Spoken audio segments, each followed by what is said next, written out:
Hello, everyone. It's Dr. Vasquez, your doctor in criminal justice, bringing you another video on criminal justice topics. So I have a story that is gaining worldwide attention. It's coming out of Houston, Texas, on one Rudy Farias. On March 6th of 2015, Rudy was reported missing by his mother, Janie Santana. We fast forward to Thursday, June 29th of 2023, and Rudy is found to be alive in front of a church. Stay tuned for what comes next. Really, a lot of this wouldn't have even happened if it wasn't for Quanell and what you came out and said, because police basically said nothing to see here.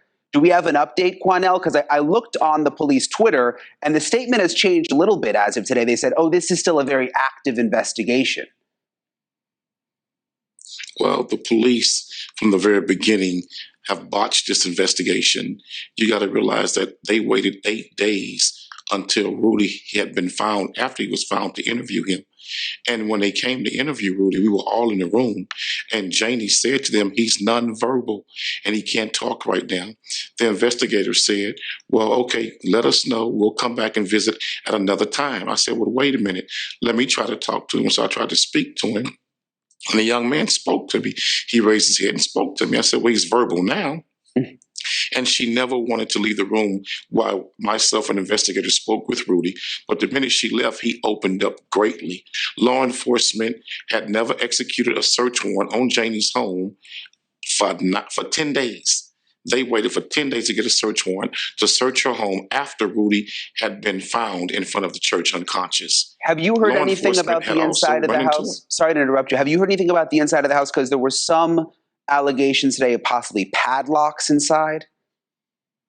Well, there was padlocks on the room that Rudy stayed in. She kept his room locked. She kept his room secure. And he told us that she would lock him in that room often, and she would go and come back and run errands. And when she would go to work, she would take him with her sometime. But if he did not go to work, he was not allowed to leave the house. He was locked in that room. But also, to help keep him in that room, she, according to Rudy, gave him mushrooms and other drugs that kept him still and locked in the home. All right, everybody, welcome back. So as we already stated, Rudy is well, Rudy is alive. Thank God. A further investigation revealed that throughout these 8 years, Rudy and his mother have been providing false and misleading information to the authorities. They were given fake dates of birth. They were given fake affiliation. They were given fake names. So they were not being truthful with law enforcement. It has also been identified that his mother, Janie, had a GoFundMe, was obtaining charity, if you will. And there was even billboards throughout Houston that had Rudy's information to say, hey, I'm missing, find me, and so on. Up until this time, Rudy and his mother have not been charged. When Rudy made contact with law enforcement last week, there was an interview that was conducted. There was an activist by the name of Quanell X that sat in on this interrogation, on this interview, on this questioning, if you will. It has been alleged that Rudy was sexually abused by his mother, that Rudy was locked up with actual padlocks in his room, that Rudy was made to work. Instead of his mother working, he would work in place of his mother, and he was constantly being drugged. His mother would provide him with drugs. All right, everybody, welcome to the channel. Welcome to the platform. Welcome to the community. This is the part in the video where I always have 3 questions, 3 concerns, 3 things that I want to discuss with you. The first question that I have for you is, who do you believe? Do you believe the mother, or do you believe Rudy and the activist? Let me know what you think down in the comments below. For me, I'm going to say I believe Rudy and the activist, right? I do believe that Rudy was manipulated. I do believe that he was told to say certain things. Again, he was 17 when all of this kicked off, so he could have been easily manipulated by his mother. Okay, so I don't believe his mother. His mother has always stuck to the story that he was missing, that he just came out of nowhere after 8 years, that she did not have contact, that she did not have communication. So that is where I stand. Let me know what you think down in the comments below. The second question I have for you, and I know this is gonna ruffle some feathers. Do you believe Rudy is innocent in all of this? Let me know what you think down in the comments below. I'm going to say no, because at one point or another, again, it's been 8 years. He's 25 years old. He should have said something.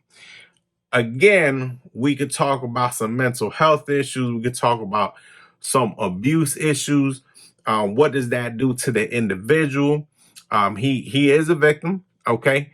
So, but do I think he's 100% clear in all of this? No, I do not. Let me know what you think down in the comments below. And my last question that I have for you is, why do you think no one has been charged in this incident, right?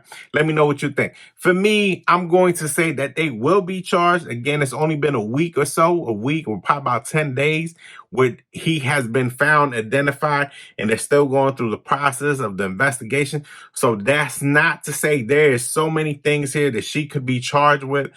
Fraud, making a false report, harassment, abuse. There's a lot of different crimes that she could be facing. All right, everybody, it's time for the shameless plug. If you like criminal justice, if you like criminology, if you like gathering this information, dissecting the videos with Dr. Vasquez, I come here and I ask you questions. This is the spot for you. Ensure to like, subscribe, share, and comment. We have over 300 videos. We've been at this for over 3 to 5 years. We are on all platforms. We are on TikTok. We are on YouTube.